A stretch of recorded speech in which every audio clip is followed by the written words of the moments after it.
You're listening to Four Things to Know, a WCCO daily news podcast. Today is Monday, April 13th. I'm Maria Lisignoli. I'm Johnny Kahner. Thank you for listening to Four Things to Know. Johnny, we are under a next weather alert. It could get bad today, Maria. It could get bad. We have a threat of some severe weather for later today. So that's why for your first thing to know today, we want to get you the latest with next weather meteorologist Lisa Meadows. Hi, I'm next weather meteorologist Lisa Meadows. We're under a next weather alert tonight for severe weather, especially large hail. Want to stay weather aware late afternoon and this evening. Mild overnight. We're down to 52. Could have some thunderstorms pass by after the initial line of thunderstorms that are more so as we go late afternoon and this evening. Tomorrow will be dry with a high of 69. Now to our second story today, an urgent plea from a Minnesota congresswoman. Representative Angie Craig is demanding the release of a Burnsville woman currently in ICE custody and says it's a matter of life and death. Our Barrett Leone is following this case, and she has more from Burnsville with what we're learning today. Right now, we are standing near the intersection where 23-year-old Andrea Pedro Francisco was detained by ICE agents earlier this year. It's also just down the street from the church she worshiped at and in a community that she's called home for more than 5 years. Right now, she's still in ICE custody, and she's living with an ovarian cyst the size of a tennis ball that needs to be removed badly. So when Andrea was arrested back in February, it was just days before she was scheduled to remove that cyst through surgery. Instead of getting that treatment, she was transferred to an ICE detention facility in El Paso, Texas. Her lawyer tells us that she's been in severe worsening pain and still has not received proper care. Congresswoman Angie Craig is calling on ICE to immediately release her so she can get the proper care she needs, because it could mean life or death. These are individual lives at risk, people who serve our communities, people who are our friends, people who have been here as minors. And if we look away as a community, then what does that say about who we are? I know that Minnesota is not going to look away. Representative Craig tells us her team is tracking about 20 medical cases within ICE detention that are receiving improper care, 5 serious like Andrea's. Now, Andrea, she moved to Minnesota seeking asylum with her mother back in 2019. We did reach out to the Department of Homeland Security specifically about her case, and we are waiting for a response. Number 3 today, DFL lawmakers and community leaders held a hearing regarding the economic impacts of Operation Metro Surge. Aaron Rosenthal with North Star Policy Action spoke at the hearing. Much of the human cost of the past few months cannot be undone through state assistance, but the economic damage from Operation Metro Surge provides an opportunity for the state to take meaningful, reparative action. Workers have lost wages, small businesses have suffered, and communities have absorbed the harm. The state has both the capacity and the responsibility to address those losses. One document signed by more than 20 small businesses says they've lost an estimated 80% of their active clients and customers. Number 4 today, classes are canceled in Spring Lake Park today for what officials are calling a ransomware incident. In a statement on the school's website, leaders say several school technology systems are down. The school's technology team says an outside actor gained access in a, quote, suspected ransomware incident. Staff then immediately shut down all systems. Officials add that some of what is down is related to safety, and that's why class is canceled. All childcare, community education programs, and after-school activities are also canceled today. They are continuing to work on restoring the issues, and we'll have updates later today. We'll, of course, bring you those tonight on the news. And Maria, you have the latest on another victim of cyber attack. It seems like more and more of these keep popping up. We talked about it last week. The entire county of Winona County is under a cyber attack. And right now they're getting some help from some unlikely sources. The ransomware attack happened last week, and it forced the county to shut down some services. Governor Tim Walz also sent in cybersecurity pros from the National Guard to help. We're now learning the FBI is also helping get things back up and running. Here's more from Lieutenant Colonel Brian Morgan with the Minnesota National Guard.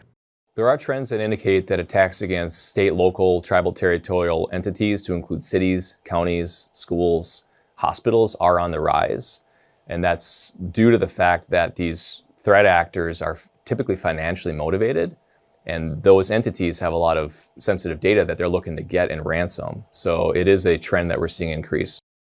Emergency services are still up and running, like 911. So those are still available. But gosh, this is Winona County's second cyber attack in a matter of months. And authorities don't think it's the same hacker for both of the attacks. It's crazy what these people, the hackers, are able to get into. I mean, this is supposed to be highly protective, sensitive information. And exactly. It's happening quite a bit. I mean, just last July, St. Paul was under attack. And we heard from experts that the reason more and more municipalities, school districts are being targeted is because, you know, unlike a big company or corporation, they can't just shut down. And they also don't have the resources. Super interesting. We'll definitely keep you updated tonight on WCCO News. And those are your 4 things to know today.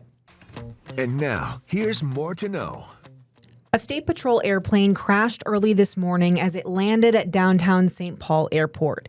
It happened around 2 a.m., and we were there as troopers and the fire department and medics were on scene after the landing. The State Patrol says 2 people were on board at the time.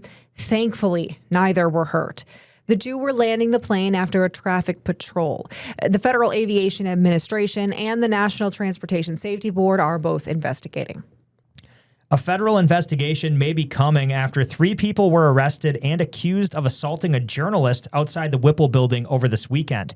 The Hennepin County Sheriff's Office says 4 people were arrested in total, 3 of which were charged with assault. Authorities say a journalist and deputy were assaulted, and another person, along with those 3, will face obstruction charges.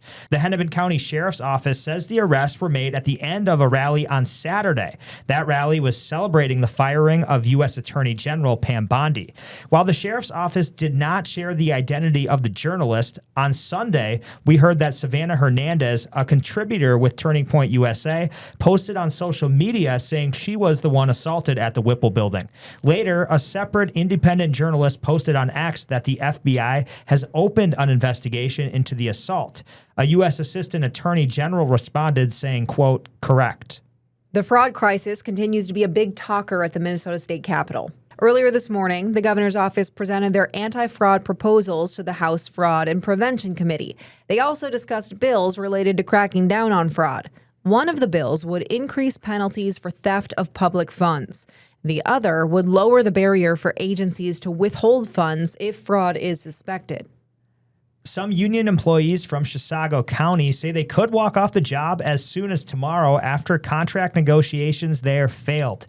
Teamsters Local 320 represents nearly 170 workers from the government center and health and human services sector.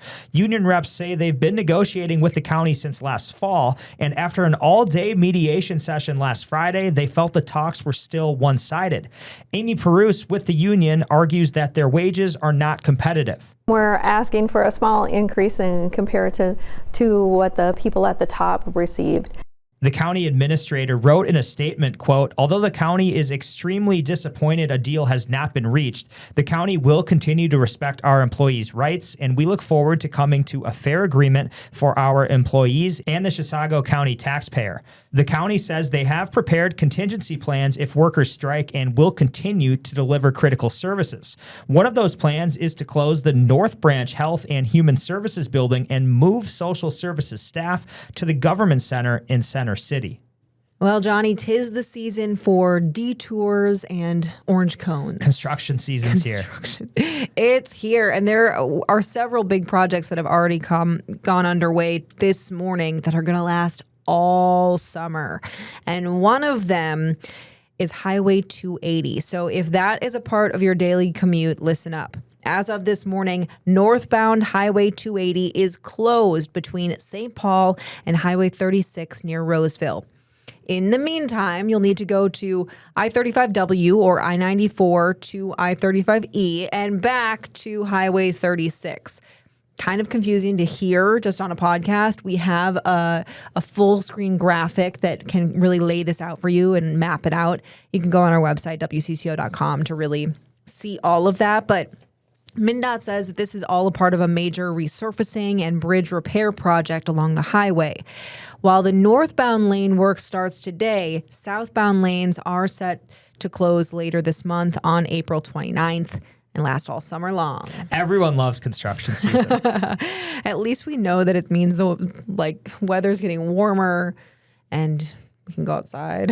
And the one thing MnDOT always says is respect the workers, right? Everyone's trying to get places. But last year we saw, some people lose their lives in construction areas, which is obviously tragic. And drivers do have a duty to, get away from Slow workers. down and pull over to the other lane. Absolutely. Good point, Johnny.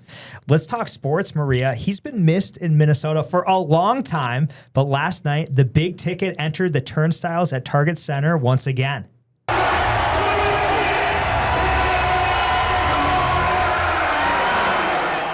Yeah, the big ticket. Kevin Garnett, he made his long-awaited return to take in the Wolves' last regular season game. He sat courtside, entering with new ownership, Alex Rodriguez, Mark Lowry. Now, his relationship with former Wolves owner Glenn Taylor, it went south, which is a big understatement. That's why he's been absent for so long. He's the franchise's best player ever. Yeah. But Garnett now, he'll finally have his jersey retired next season. And we heard from head coach Chris Finch on KG's return. He came in pregame. He talked to the guys. He went around the locker room individually and talked to the coaching staff a bit, and it was fun. He was excited to be back, no doubt about it. Finch didn't sound as excited as the fans were, Maria.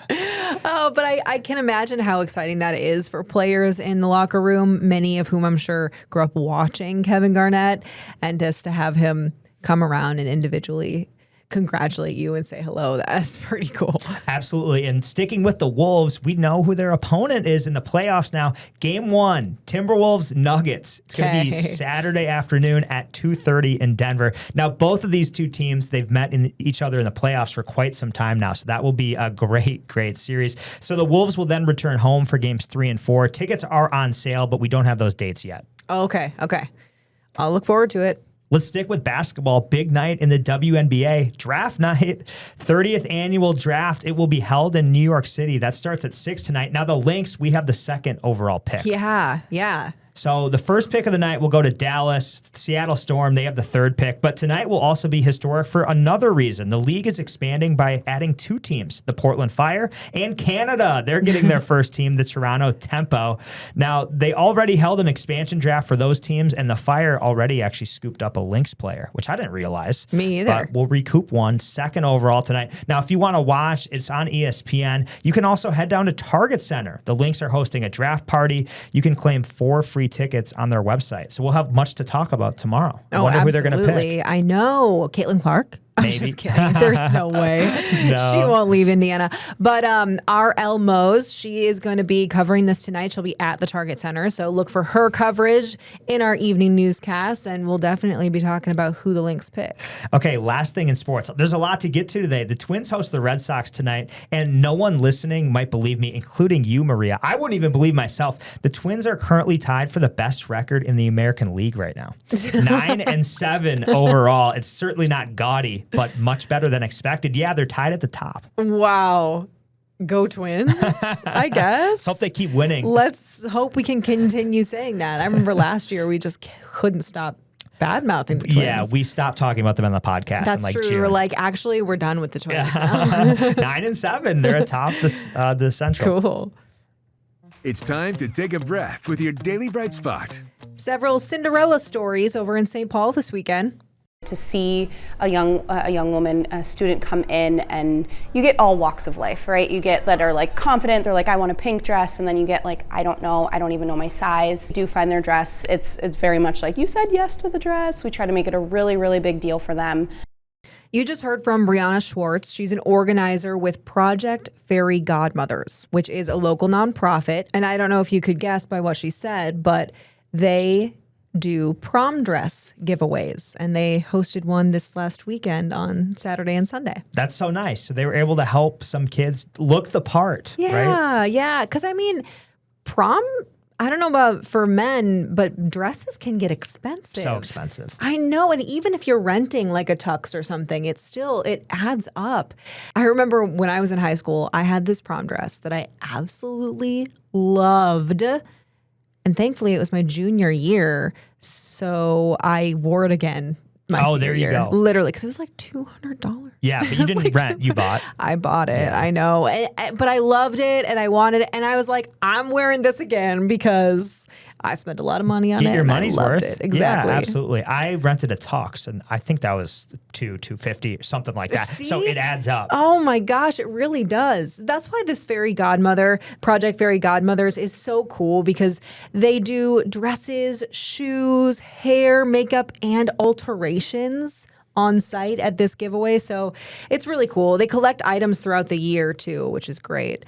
I'm wondering what the trends are for prom dresses this year. We'll have to see some pictures or something. I know, Maybe right? we can do a debrief after, like what's the most popular. Did you have any like weird prom Some people, trends? some wore like those weird guy suits, like kind of the cartoonies. I forget what they're called now. Okay. But they'll have like a logo or like it could be like a Family Guy all over the thing. Like some sure. weird. That wasn't for me. Like, I just, yeah. I just went black, white, Classic. classy. I hope that one trend that I had in my high school, all the girls wore like those garter belts. You know what I'm talking about? No, I don't. It's so dumb. It's literally like a little like belt that you wear around your leg. It's just like the stupidest tradition, I think. So I hope that's done with because it's like there's no point, and also why? It's probably just a fad. It's just a fad. Let's hope. Yeah, no kidding. Okay, well, on that note, thanks for joining us on this Monday for 4 Things to Know with Johnny Kahner. I'm Maria Lisignoli, and we're here with the news you need every weekday afternoon by 3 o'clock.